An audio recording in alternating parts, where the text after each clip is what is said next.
पहला क्वेश्चन है, सिद्ध कीजिए कि √5 एक अपरिमेय संख्या है। तो इसमें पूछ रहा है अपरिमेय संख्या। तो अपरिमेय संख्या को हम लोग मान के करते हैं कि माना √5 एक परिमेय संख्या है, इसका विपरीत मान लेते हैं। क्यों मानते हैं वो आगे आपको पता चलेगा, ठीक है। तो इसमें लिख देते हैं कि अगर परिमेय संख्या है तो आपने कक्षा 8 में पढ़ा होगा परिमेय अपरिमेय। अगर परिमेय होता तो उसकी शर्त होती कि √5 का जो भी मान होगा वो a/b के बराबर होगा। और इसमें एक शर्त होती है जहां ए और बी का HCF जो होगा वो कितना होना चाहिए, 1, ठीक है।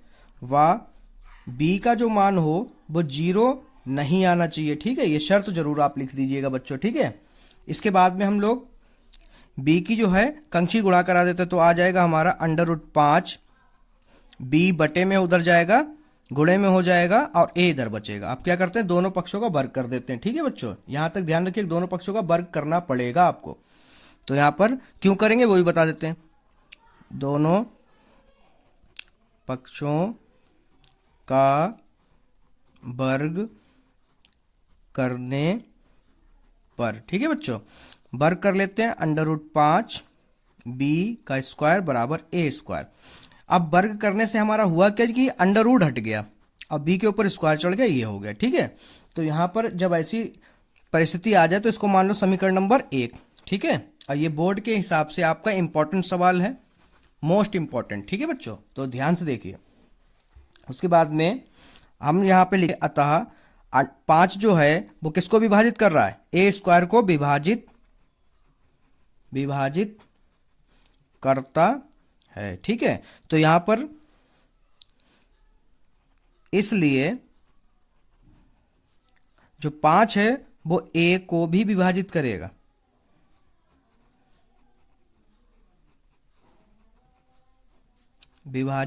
ये आपको लाइनें लिखनी पड़ेंगी, ठीक है बच्चों। फिर इसके बाद में आगे का इधर सॉल्व कर देते हैं, या अभी नीचे जगह है नीचे सॉल्व कर लेते हैं, ठीक है। फिर यहां पर हम लिखेंगे अब माना, ठीक है, या यहां पर लिख सकते हैं आप पुनः माना, ठीक है, कि a बराबर जो है मान लेते हैं 5m। क्या मान लेते हैं बच्चों, 5m। क्यों मानते हैं यहां पर पता चलेगा आगे, समीकरण 2 बनानी है हमें, ठीक है। तो यहां मान समीकरण 1 में रखने पर,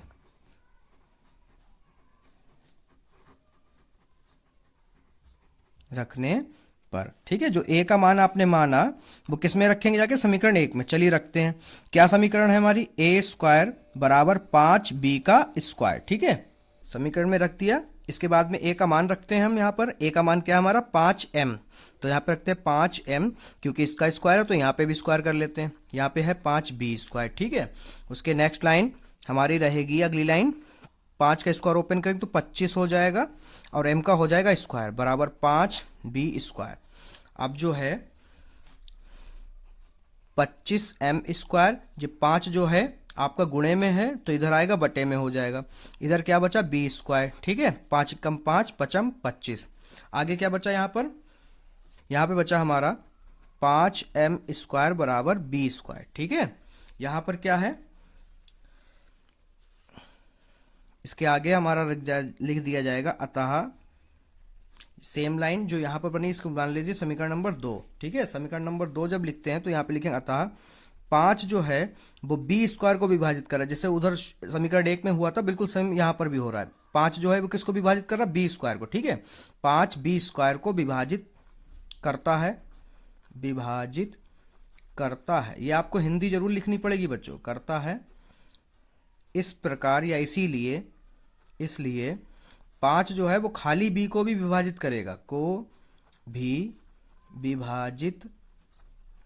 करेगा, ठीक है। इसके बाद में जो आगे की लाइन आप लिखेंगे वो यहाँ पे हम बता देते हैं, ठीक है।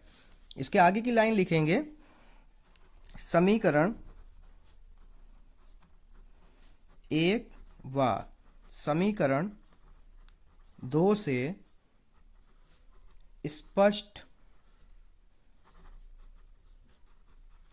स्पष्ट है कि हमारी कल्पना विरोधाभास विरोधाभास प्रकट होती है। हमारी कल्पना क्या थी बच्चों कि ए और बी जो है ये दोनों पक्ष कैसे हैं, परिमेय हैं। मगर हमारा हुआ क्या बच्चों जाके कि ये किससे विभाजित हो रहा है, 5 से, और होना किससे होते हैं। इसलिए इस कारण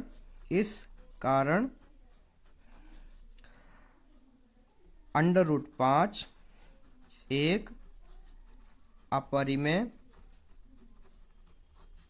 संख्या